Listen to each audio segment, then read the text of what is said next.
ඉතින් අද මේ වීඩියෝ එකෙන් මම ඔයාලට අරන් එන්නේ මෙන්න මේ જાතියේ hard disk එකක් ඇතුලේ ඇත්තටම මොනවද තියෙන්නේ කියලා පෙන්වන්න. ඉතින් මේ hard disk එක මම ඔයාලට ගලවලා පෙන්නනවා මේක ඇතුලේ මොනවද තියෙන්නේ කියලා. ඒ වගේම මේක ඇතුලේ තියෙන කොටස් වල නමුත් අපි මේක මම ඉගෙන ගමු. එහෙනම් මේ තියෙන්නේ ගොඩක්ම පරණ hard disk එකක්. ඔයාලට පේනවා ඇති මේ තියෙන්නේ IDE interface එක තියෙන පැරණි hard disk එකක්. මේ වගේ hard disk එකක් අද වර්තමානයේ කිසිම motherboard එකකට සම්බන්ධ කිරීමේ හැකියාවක් නැහැ. අනිත් එක මේ hard disk එක බලන්න හොඳට මේකේ තියෙන GB 40ක ධාරිතාවයක්. ඉතින් GB 40ක ධාරිතාවයක් කියන එක අද වර්තමානයේ බැලුවොත් ඇත්තටම අපිට කිසිම ප්‍රයෝජනයක් නැති එකක්. මොකද Windows දාන්නත් අපිට GB 100ක් විතර දැන් අවශ්‍ය වෙනවා. ඒ වගේ ලොකු පාර්ටිෂන් එකක් අවශ්‍ය වෙනවා Windows operating system එකේ ස්ථාපනය කරගන්න. තවත් අලුත් hard disk එකක් මේ අද වර්තමානයේ පාවිච්චි කරන hard disk එකක්. මේකේ තියෙන SATA port එකක්. ඉතින් අද වර්තමානයේ ඇත්තට මේ වගේ hard disk පාවිච්චි කරන අවස්ථා ගොඩක් අඩුයි. දැන් SSD, NVMe, M.2 ඔය වගේ hard disk වර්ග එක දේවල් ಜಾති තියෙනවා. මේ තියෙන mechanical hard disk එකක්. ඉතින් මේව ඇතුලේ මොනවද තියෙන්නේ කියලා අපි අද මේ වීඩියෝ එකෙන් බලමු. දැන් ඔයාලට පේනවා ඇති මං ගාව තියෙන්නේ මේ පරණ hard disk එකක්. මේ hard disk එක ඇවිල්ලා WD400 කියන මොඩෙල් එක. ඒ වගේම Western Digital කියන කම්පැනි එකෙන් තමයි හදලා තියෙන්නේ. Western Digital තමයි WD කියලා අපි අද අලුතෙන් තියෙන hard disk මේ තියෙන මෙන්න මේ වගේ Western Digital කම්පැනි එකෙන් හදන ඒවා තමයි මේ WD Blue කියලා. කොහොම අපිට බලා ගන්න හම්බෙන්නේ. ඉතින් මේ hard disk දෙකම ගත්තොත් එහෙම මේ hard disk එකේ තියෙන්නේ SATA interface එකක්. මේ බලන්න මේ තියෙන මෙන්න මෙතන SATA කියලා ගහලා තියෙනවා.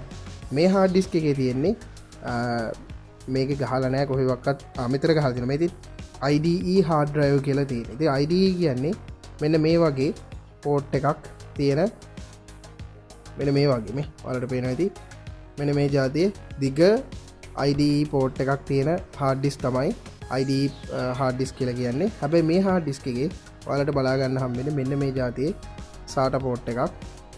මෙන්න මේ විදිහේ SATA port එකක් තමයි ඒවල තමයි SATA hard disk කියන්නේ. right. හරි දැන් ඒක තමයි පැත්තකින් තියලා අපි දැන් මෙන්න මේ hard disk එක ගලවලා බලමු මේක ඇතුලේ මොනවද තියෙන්නේ කියලා.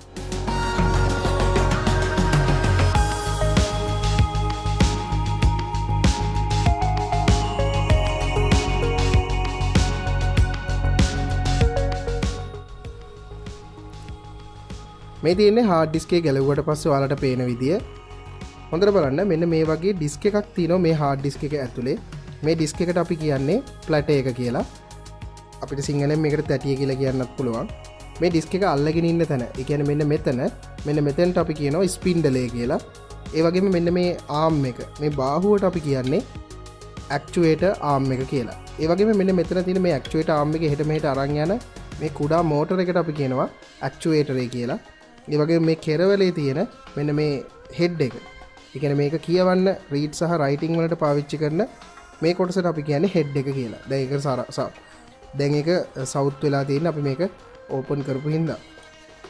ඒ වගේම මේ hard disk එක සාමාන්‍යයෙන් තප්පරයට වට 120ක් විතර. ආසන්න වශයෙන් මේක තප්පර වලින් අපි කියන්නේ නැහැ. hard disk වර්ග දෙකක් ලෝකේ තියෙනවා. එකක් තමයි විනාඩියට වට 7200ක් ගමන් කරන ඩෙස්ක්ටොප් වලට පාවිච්චි කරන මෙන්න මේ જાතියේ hard disk. ඊළඟට තවත් hard disk වර්ගයක් තියෙනවා. ඒව පාවිච්චි කරන්නේ ලැප්ටොප් වලට. ඒකත් මැකනිකල් hard disk එකක්. ඒව පාවිච්චි කරන්නේ ලැප්ටොප් වලට. ඒකේ ස්පීඩ් එක සාමාන්‍යයෙන් තියෙන විනාඩියට වට 5400ක වගේ වේගයක්. ඉතින් මෙච්චර තමයි ඉතින් hard disk එකක් ගැන ඔයාලට පෙන්වන්න සහ කියලා දෙන්න තියෙන්නේ. මම හිතනවා ඔයාලා මේකෙන් හොඳ දැනුමක් ලබා ගන්න ඇති කියලා. මේ වීඩියෝ එකෙන් ඔයාලා දැනුමක් ලබා ගත්තා නම් අනිවාර්යෙන් මගේ channel එක subscribe කරන්න අමතක කරන්න එපා.